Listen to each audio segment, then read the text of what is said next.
శ్రీ గురుభ్యో నమః. స్వాధ్యాయం కార్యక్రమానికి స్వాగతం. ఆముష్మిక సోపానాలు గ్రంథ పఠనంలో అనుభవ వేదాంత సూక్తులు గ్రంథాన్ని పఠిస్తున్నాం. 71వ సూక్తి. బంగారపు కొట్టుకు ఆభరణములు కొనుటకు వెళ్ళిన స్త్రీలు ఆభరణముల అందము, నగిషి మొదలగు ఆకార విశేషములకే ప్రాధాన్యత ఇచ్చెదరు. ఒక ఆభరణము 16 వన్నె బంగారముతో చేయబడినదైనను ఆకారము తృప్తి కానిచో దాని వంకనైనను చూడరు. బంగారము కొను శరాబు వద్దకు అనేకులు ఆభరణములు తెచ్చి అమ్ముదురు. అవి అందముగానున్నను అనాకారముగానున్నను విరిగి ముక్కలైనను ఆయన కొనుటకు అభ్యంతరం లేదు. వాని ఎందుగల వన్నెకు నిలిచిన బంగారమును మాత్రమే గణించి దాని విలువనిచ్చును. అట్లే అజ్ఞాని నామరూప గుణ వికారములకు మాత్రమే విలువనిచ్చి వాని మార్పులతో వికలత్వం పొందును. జ్ఞాని శరాబు దృష్టిని ఆశ్రయించి సర్వత్రా గల ఆత్మతత్వమునే గుర్తించి నిర్వికారుడై బ్రహ్మానందమగ్నుడు కాగలడు. ఎలా అయితే బంగారం కొట్లో బంగారం మనం ఇచ్చిన పాత బంగారాన్ని కొనుక్కునేవాడు కేవలం అందులో బంగారం ఎంత ఉంది, ఆ బంగారం నాణ్యత ఎంత ఉంది అనేది మాత్రం చూసుకుంటాడు తప్ప ఆ నగ యొక్క అందాన్ని, నగిషిని చూడడు. మనం స్త్రీలు బంగారం కొనడానికి వెళ్ళినప్పుడు నగ యొక్క నగిషి అందము, ఆభరణం యొక్క అందము చూస్తారు తప్ప అందులో ఉన్న బంగారం 16 వన్నెలు అంటే 16 వన్నె బంగారం అంటే ఇప్పుడు మన రోజుల్లో ఇప్పుడు 24 క్యారెట్ బంగారం అంటుంటాం కదా, అంత మంచి క్వాలిటీ బంగారంలో ఉన్నా కూడా దాని డిజైన్ వేస్తేనే తీసుకుంటారు. అంటే విషయ అజ్ఞాని అదే విధంగా అజ్ఞాని నామరూప గుణ వికారాలకు మాత్రమే విలువిస్తాడు. అంటే మనకు కనిపించే అందానికి విలువిస్తున్నాం, నామరూప గుణానికి విలువిస్తున్నాం అనమాట. అలా విలువనిచ్చి వాని మార్పులు అవి మారినప్పుడు బాధపడుతూ ఉంటాం. అయ్యో ఇది మనం అనుకున్న బాగుంది కదా, ఇది పాడైంది కదా, ఇది బాగాలేదు, ఒకటి బాగుంది ఒకటి బాగాలేదు, ఇట్లా విశేషాలు వాటి వెనకాల పడి వికలత్వాన్ని పొందుతాం. అదే జ్ఞాని అయితే ఎలా అయితే బంగారాన్ని కొనుక్కునేవాడు పాత బంగారం కొనుక్కునేవాడు ఎట్లా అయితే బంగారాన్ని మాత్రమే చూస్తాడో అలాగా లోకంలో ఆత్మతత్వాన్ని మాత్రమే చూసుకుని బ్రహ్మానందమగ్నుడు అవుతాడు. అది 72వ సూక్తి. క్షణక్షణమునకు మృత్యువు తనను మృంగుటకు సిద్ధముగానున్నట్లు గుర్తించకపోవుటయే తప్పు మార్గమున నడుచుటకు కారణము. ఎల్లప్పుడూ మృత్యువును సమీపములో చూసుకునివాడు తప్పు మార్గమున నడువజాలడు. అంతేకాక పరతత్వ సంపాదనకు వేగిరపడును. ఎప్పుడూ కూడా మృత్యువు మన వెంటే ఉంది, ఏ క్షణానైనా కబలిస్తుంది అనే విషయాన్ని ఎప్పుడూ గుర్తుంచుకుంటే అలా చూసుకున్నవాడు తప్పు మార్గంలో వెళ్ళలేడు. అలా కాక మర్చిపోయిన వాడు మాత్రమే తప్పు మార్గంలో వెళ్తాడు. మృత్యువుని మర్చిపోయి మనం ఎలా తిరిగినా ఏం పర్వాలేదు అనుకునేవాడు మాత్రమే తప్పు మార్గంలో వెళ్తాడు.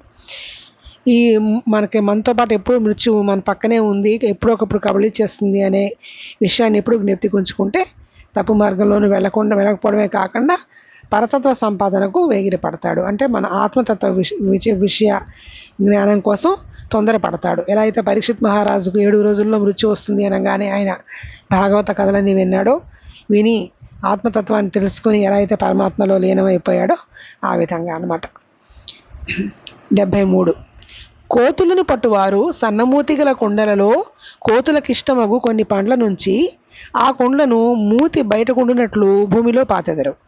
కోతులు పండ్ల కొరకు చేతులు కుండలో పెట్టి కాయలు పట్టుటతో గుప్పెట లావై చేయి బయటకు రాదు.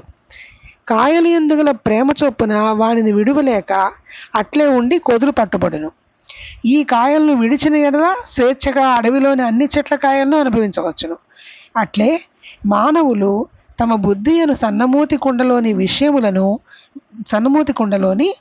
విషయములను పండ్లకు భ్రమపడి తామే బద్దులగుచున్నారు. అల్పముకు ఈ విషయములను విడిచినచో బ్రహ్మానందము అనుభవించగలరు. ఎలా అయితే కోతులు సన్నమూతి కుండలో చేయి పెట్టి పండ్లు చేతి నిండా తీసుకుని ఆ చేయి బయటికి రాక ఇరుక్కుపోతాయో అలాగా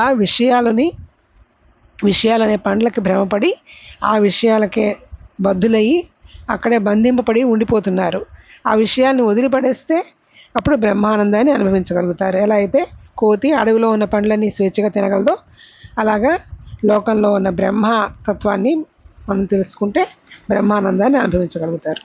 అది 73. 74 లోకమునకు చచ్చిన వాడే పరమాత్మ దృష్టిలో శాశ్వతుడు కాగలడు. లోకములో గొప్పతనము గోరు గర్వపోతూ క్షణక్షణమునకు పరిణామ రూప మృత్యువాత పడుచు దుఃఖించుచుండును. మన దృష్టిలో లోకము చచ్చిపోతే లోకం దృష్టిలో మన దృష్టిలో మన మనస్సులో లోకం అనేది లేదు అనే భావనలోకి మనం వచ్చేస్తే మనం పరమాత్మ దృష్టిలో శాశ్వతంగా అయిపోతాం. అంటే ఈ లోకంలో ఉన్న భిన్నాలని ద్వంద్వాలని చూస్తూ ఇవే శాశ్వతం అనుకుని పడకుండా ఆ లోకాన్ని మన దృష్టిలో లేకుండా చేసుకుంటే మనం పరమాత్మ దృష్టిలో శాశ్వతం అయిపోతాం. లోకంలో ఉన్న గొప్పతనాన్ని కోరుకుని గర్వపోతుగా ఉంటూ మనం గొప్పవాళ్ళమని భావించుకుంటూ ఉంటే కనుక అప్పుడు క్షణక్షణానికి పరిణామం చెందుతూ ఉంటాం. ఎలా మన వయసు కాలము అన్నీ పెరిగిపోతూ ఉంటాయి, గొప్పతనాలు తరిగిపోతూ ఉంటాయి. ఆ విధంగా మనం భ్రమకి లోనయ్యి మృత్యువాత పడుతూ దుఃఖిస్తూ ఉంటాం అన్నమాట. అది 74. 75 మనస్సు అనగా ఆలోచనల సమూహము. ఒక ఆలోచన ఉన్నప్పుడు రెండవ ఆలోచన లేదు. ప్రతి ఆలోచన పుట్టుట, కొంతసేపు నిలుచుట, లయమగుట జరుగును. కనుక మనస్సు అనగా క్షణక్షణమునకు పుట్టి చచ్చునది. దానిని అభిమానించిన జీవుడు కూడా అట్టివాడే అగును. మనస్సు అంటే ఆలోచనల సమూహము. ఈ ఆలోచనలు ఒకసారి కాసేపు ఉంటాయి, కాసేపు ఉండవు. ఒక ఆలోచన ఉన్నప్పుడు రెండో ఆలోచన పుట్టదు. అలాగే పుట్టిన ఆలోచన కూడా కాసేపటికి పోతుంది. అలాగే తర్వాత గుర్తు కూడా రాదు. ఈ విధంగా పుట్టడం, చచ్చిపోవడం, అలా ఆలోచనలు వస్తూ ఉంటాయి, పోతుంటాయి, వస్తుంటే పోతుంటాయి. కనుక మనస్సుకి ఎప్పుడు కూడా స్థిరం లేదు. కాబట్టి మనస్సు అనగా క్షణక్షణమునకు పుట్టి చచ్చునది. దాన్ని అభిమానించే జీవుడు కూడా అలా క్షణక్షణానికి పుట్టి చచ్చిన వాడే అవుతాడు. నెక్స్ట్ 76 మనస్సునకు ఒక విషయం తెలిసినప్పుడు రెండో విషయం తెలియదు. తెలిసిన దానిలో కూడా కొంత తెలిసి కొంత తెలియదు. సర్వజ్ఞత్వము ఏ మనస్సునకు లేదు. ఒకప్పుడు తెలిసినదే మరికొంతసేపటికి మరచును. సుషుప్తిలో ఏమీయూ తెలియకపోవను. ఇటు అస్వతంత్రముగు మనోశక్తిని గూర్చి ఎవరునూ గర్వించవలసినది లేదు. ఇప్పుడు ఇందాక మనస్సు గురించి చెప్పుకున్నాం. ఏంటంటే మనస్సుకు ఆలోచనలు పుడుతూ ఉంటే చస్తూ ఉంటాయి అని చెప్పుకున్నాం. అలాగే ఇప్పుడు ఒక విషయం తెలిసినప్పుడు రెండో విషయం తెలియదు మనస్సుకి. అలాగే తెలిసిన దానిలో కూడా కొంతవరకే తెలుస్తుంది, పూర్తిగా మొత్తం తెలియదు. సర్వజ్ఞత అనేది ఉండదు. ఎక్కడ ఏ మనసుకి కూడా సర్వజ్ఞత అనేది ఉండదు. సర్వజ్ఞతం అంటే అన్నీ తెలియడం అనేది ఉండదు. ఒకప్పుడు తెలిసిందే మరికొంతసేపటికి మర్చిపోతాం కూడా. అలాగే సుషుప్తిలో అసలు పూర్తిగా మర్చిపోతాం. ఇటువంటి అస్వతంత్రమగు మనోశక్తిని గురించి మనం ఎవరిని కూడా గర్వించవలసిన పని లేదు. నెక్స్ట్ 77 మనస్సు యొక్క మార్పులను గుర్తించువాడు లేకున్నా ఈ మార్పుల సంగతి తెలియబడదు. కనుక ఈ మార్పులన్నిటి వెంట మారని సాక్షి కలడని అంగీకరించవలెను. ఆ సాక్షియే తానుగా తెలియవలెను. సాక్షి సుషుప్తి కాలమున నిద్రించుట కానీ జాగృతిలో మేల్కొనుట కానీ లేదు. ఆయన సర్వజ్ఞుడు కానీ కించిజ్ఞుడు కానీ కాదు. మనస్సును ప్రకాశింపచేయుటే కానీ అన్య వ్యవహారము లేదు. ఇచట ప్రకాశించుట క్రియ కాదు, స్వరూపమే ప్రకాశమగుటచే ప్రకాశించుట అని మిథ్యా మనోవ్యాపారమును బట్టి ఆయన యందు ఔపచారికముగా వాడెదరు. ఇది 77 సూక్తి.